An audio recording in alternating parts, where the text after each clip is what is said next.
because the vulnerabilities are clear and present. They're right there. Right?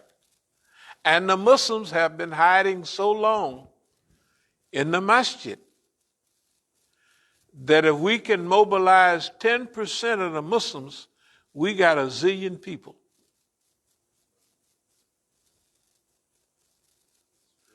And we're the only ones doing it. And just the comeback part is going to be miraculous. I mean, just the comeback, not the big battle that we got. But I mean the comeback, say within the next year, year and a half, when we, like right now, we're just saying we flat broke, like we would start when we would start our stuff over and again. We would start with the little money we got in our hand, nothing saved and all that. Well, this time they help you. And so the way we visualize it is that take this area, take Baltimore, D.C., and Richmond. That's our perimeter. We're going to knock it over. From here, we would have I kind of look at 4 teams. And we go out every week. And we're going to do that I might run back to California for a day or two, but no longer, just to pay some tax or something, and I'm coming right back. When I go to California, it'll be post-Eid al-Fitr. Post-Eid. So if Eid starts in April. Yes. Way up in April. Is it April the 2nd or something like that? Anyway, it's way up in April. I got it wrote down. Let me go and look at it here. See what it. So here's what we're going to do. We're going to work, and people say, "Well, you've been resting and taking that." Of course, this is the thing that people forget. You should. They have the white man got R&R, rest and recuperation. Now, what if we fighting the whole thing? We're infiltrated from the outside, inside, and everybody is against us, right? That's basically true. And we just going to put our head down and keep running for the wall. Oh, no. So you struggle, keep your eyes open, and for longevity and long range and all of that to be proper, you have to control your internal and have some influence on your external environment. Yeah. And remember, we've always said, have fun doing what you're doing, not under stress. I'm saying we have really, really evolved. We have evolved already beyond any other movement in America in the past. I don't care whether it's a communist, socialist, none of them, right? And it's at the right time. We have evolved beyond any of them because we've been involved with the monsters. So the FBI is there, the police is there, the Zionists is there, and they let you know that they're there. And they've been there. And we make sure that we call them out and bring them out. So they can't say, we don't know nothing about that. They can't do that. They're just lying. So we haven't done a bad job. We have not done a bad job. I'm telling you. Why? Because we're farther along than anybody else. And nobody has ever got to the point that they're going to take on the main monster in front of everybody. See, part of our spiel is we're targeting the Zionists. They're the most brutal, rottenest people and they're all in the public view. They can do anything they want to the people of Palestine, and nobody says nothing. Right? The U.S. can invade everybody in the world, and it's okay. No big deal. I mean, and they can kill, and they've been doing it. Like old Madeleine Albright, that old cracker lady says, Zionist lady, Jewish lady, it says 750,000 people have died because of your embargo. She said, I think it's worth it. Children, I think it's worth it. That's what she said. Hey, nobody started pulling their hair out. You think that's what is wrong with you? They didn't do that. Right? So now here we come. Let's look at it like it is. Number one, we're going to be self-sufficient. Well, nobody's allowed to suffice. But we're going to have teams that go around every week with flyers and boxes every week from now on. Inshallah. Okay. So just imagine as time go on, who's going to be visible? Where's the void? The void is there. It's a job nobody wants. How many people are we going to affect? A lot of people. A lot of people. Because in between that, we might have 2 Jummahs. As we getting going, we have Jummah at the White House. We have Jummah down at the Capitol. Okay, we're planning that's why the core group has to be tight, because we're going to incorporate a few more people into this, and the people that's here has to manage those people, right? So we send out people with boxes everywhere.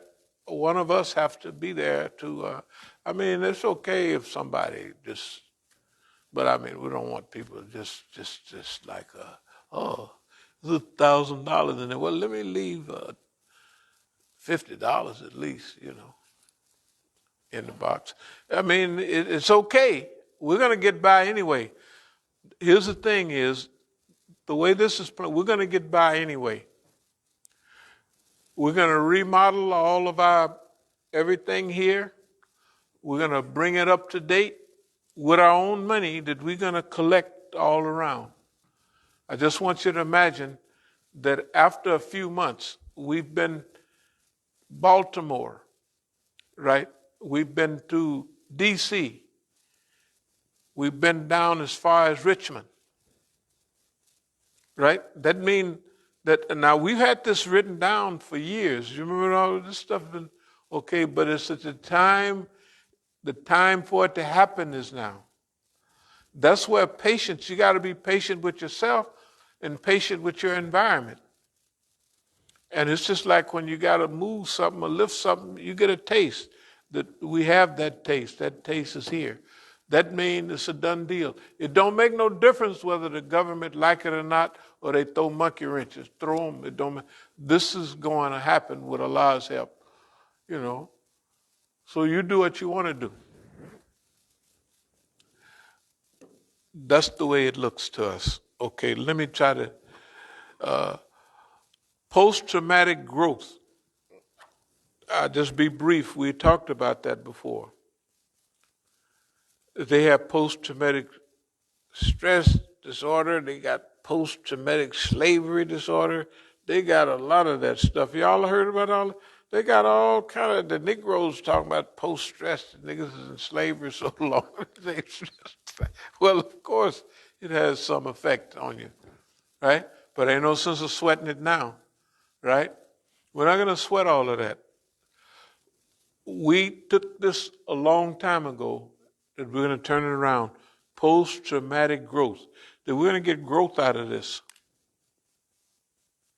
We said it then, well, we said it to ourselves, but we've been working this all this time that when people look at it, they say, The masjid is falling down. It's pitiful. Nobody lives in anything. That's right. Why? Because that's the future home of our institutions. Right? In other words, that's stage one.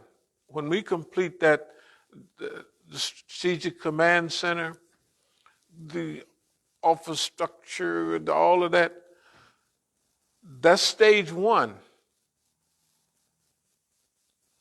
That's stage one. So this is the fun of it. What we're talking about now, or just visualize the organization. Just us going out a little bit now gives you a feel. Just multiply it 3 or 4 times, right? Okay, now then multiply it over a period of time when yours is the only message that's hitting home. And everybody knows the message. And you're tailoring and retailoring the message to fit where the Muslims are at in their heart. Right? So that's why all of this is happening like this, so we can do what we're doing now. Yeah. That's why it's all happening like this. At the time, the world is at it's a place of development or constriction, wherever it's at. This is where it's supposed to be at the time, right? Okay, now, for us to make the inroads, the inroads is not difficult. The inroads is just doing it. That's all it is, just doing it. Because there's one thing that all the Muslims know, that they ain't did nothing to nobody. Everybody know, you can watch any TV program, you can hear it anywhere. The U.S. created Daesh to do this and they did that. Everybody knows it. Okay, so now we're going to pump all of that up, right? It wouldn't have did no good to others. Well, it probably wouldn't. But I'm just saying, this is the time. It don't make no difference what they think. One of the brothers that I know very well used to run the hills with me in Oakland years ago. Good God Almighty. 40 years ago. Sudanese brothers. You know, them North Africans can really run too. Them boys, both of them were Sudanese. I said, these people run like they run over there. I mean, they just be, must got to be a gift from God. They're not directly from Ethiopia. They're not from Kenya, but they might as well be. They right next door. And I would be running with them in the hills. And I remember one of the brothers, we did a bump-to-bump run.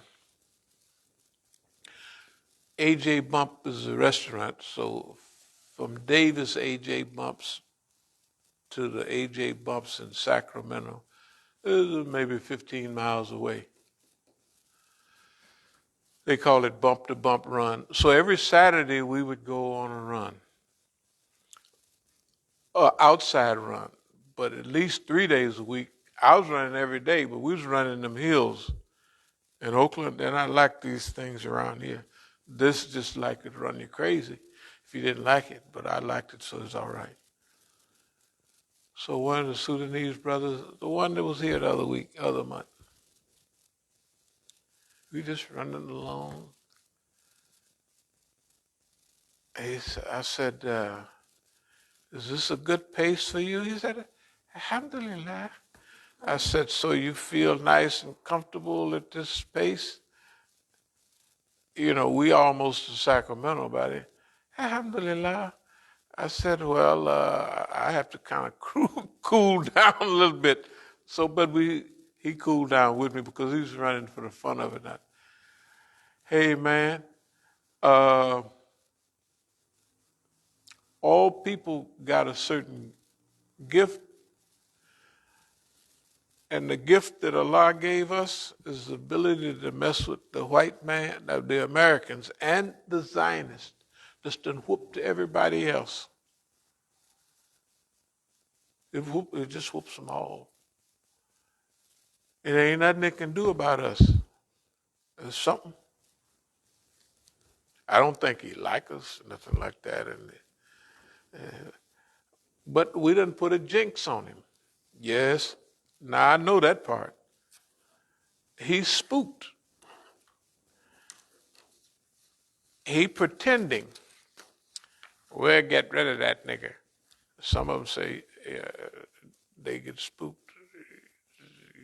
You know, you never know what happen. You know, the sky might fall. You know, and then I play with them like that. Yeah, you keep messing with me. You know, what the heck? They don't know whether you're playing or not, and they definitely don't know. After all of this stuff and all of these years, and all of the exactness, pinpoint accurate, you got to remember, when you come out of the woodwork,